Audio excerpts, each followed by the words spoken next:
안녕하세요. 건강에 관한 이야기 하나하나 풀어보는 정의한의 건강 톡톡. 한의사 정의한입니다. 신체화 장애란 심리적인 불안이나 긴장, 그리고 스트레스로 반복적으로 나타나는 신체 이상 증상, 감각 장애나 마비, 또 각종 통증이나 뇌과적인 기능 저하, 이런 것을 통틀어서 이야기하는 병증입니다. 증상은 분명히 심하게 느끼고 있는데 검사에 이상이 없고요. 발병 원인도 없기 때문에 심신증 또는 건강염려증으로 이야기하고 있고요. 일반적으로는 정신과 약물로 증상 완화 치료를 하게 됩니다. 제가 종일 진료하고 있는 이런 환자분들은요, 대개 이런 신체화 장애로 인해서 나타나는 여러 가지 증상들로 고통받고 있는 분들인데요. 오늘은 이분들 치료 사례를 중심으로 신체화 장애 환자 이야기를 해보겠습니다.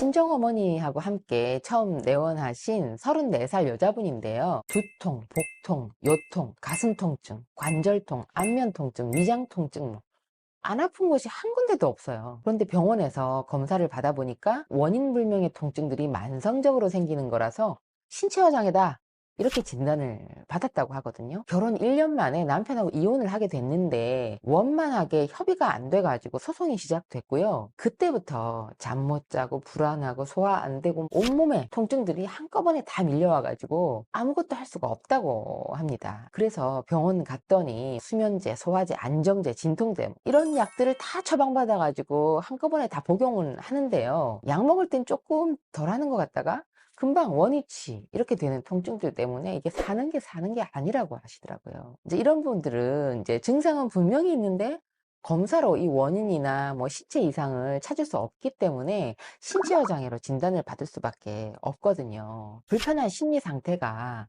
그대로 신체 증상으로 나타난 거니까 스트레스가 원인인 건 맞습니다. 이 스트레스로 인해서 자율신경 기능에 이상이 생기고요. 또 교감신경이 과항진되면서 모든 통증에 민감하게 되고 불면, 불안, 긴장 증상 더 심해지게 됩니다. 이분은요, 신체적인 이런 이상을 해결하는 걸 목표로 하지를 않고요. 순환을 돕고 자율신경 기능을 회복하도록 한약과 약침으로 꾸준하게 치료를 했는데요. 안정제나 진통제로도 가라앉지 않던 이런 여러 가지 신체 통증들이 근본적인 치료를 하니까 해결이 되고요. 불안하거나 잠을 못 자는 증상도 사라졌습니다.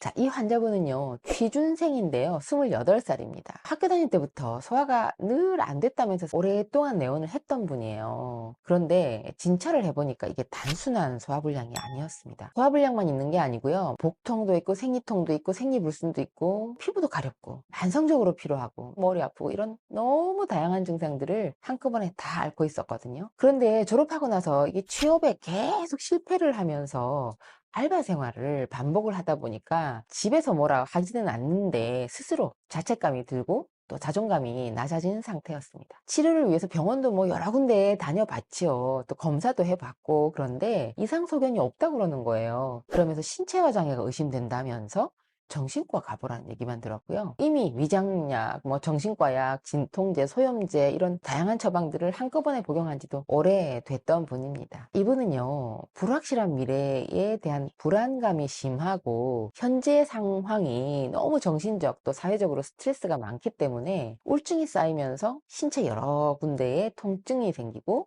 또 쉽게 염증이 생기고 그리고 기능장애가 나타나면서 생기는 신체화 장애를 앓고 있는 것이 분명하다고 저도 진단을 했습니다. 자, 검사를 해보니까 자율신경 기능의 균형은 깨어져 있고요.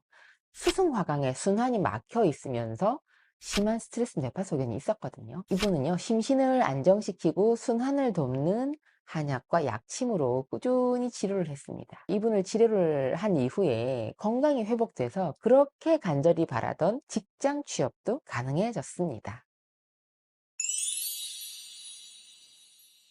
남편과 함께 내원했던 45세 여자분 이야기입니다. 구토, 설사, 복부 팽만감, 생리불순, 수족냉증, 피부 가려움, 항상 피로하고 기력이 없고요. 목구멍은 꽉 막힌 그런 느낌. 아주 다양한 증상이죠. 이렇게 호소하면서 내원을 하셨는데요. 이렇게 본인 말로도 이렇게 뭐 성한 것이 하나도 없이 온몸이 다 아프다 하는데 병원에서 검사에 이상이 없다고 하니까 지금까지 유명한 병원, 유명한 의사 다 찾아다닐 수밖에 없었다고 하더라고요. 본인의 이런 통증과 증상들은 인정받고 싶어서 다른 병원에 검사도 워낙 많이 받고 또 병원 진찰도 끝없이 받아온 거죠. 검사 진찰을 받고 얻은 답이 결국은 신체여장애다, 건강염려증이다, 뭐 자율신경 실조증이다, 이런 거였거든요. 이분 얘기를 들어보니까요, 남편이 하던 일이 실패를 해가지고 어쩔 수 없이 시댁에 얹혀 살아야 되는 상황이 된 거죠. 거기다가 시어머니 병환이 워낙 깊어서 맞벌이 하는 그 동서들하고는 달리 이분이 전업주부인데요. 이분이 시어머니 병간호까지 도맡게 돼가지고 이 내적인 갈등이 굉장히 심했다고 합니다. 정신적인 스트레스와 이런 육체적인 피로가 겹칠 때 자율신경 기능의 균형이 깨지기 쉽고요. 또 심신의 건강을 유지했던 중심축이 무너질 수 있다는 점을 제가 잘 설명을 했고, 근본적인 치료를 시작했는데 치료가 진행되면서 조금씩 통증이 사라지고요. 컨디션이 좋아졌습니다. 신체화 장애는 무조건 내과약이나 안정제 같은 이 증상 완화를 위한 약물을 복용한다고 해결되는 것은 아닙니다. 스트레스로 망가진 자율신경 기능을 회복을 해서 스스로 증상의 완급을 조절할 수 있는 상태까지 회복하는 것이 근본적인 치료 방법이죠. 한의에서는 순환을 돕는 수송화강 치료와 면역력 증강, 그리고 자율신경의 균형을 맞춰주는 한약과 약침으로 치료를 하고 있으니까 한의 치료를 꼭 받으시길 바랍니다.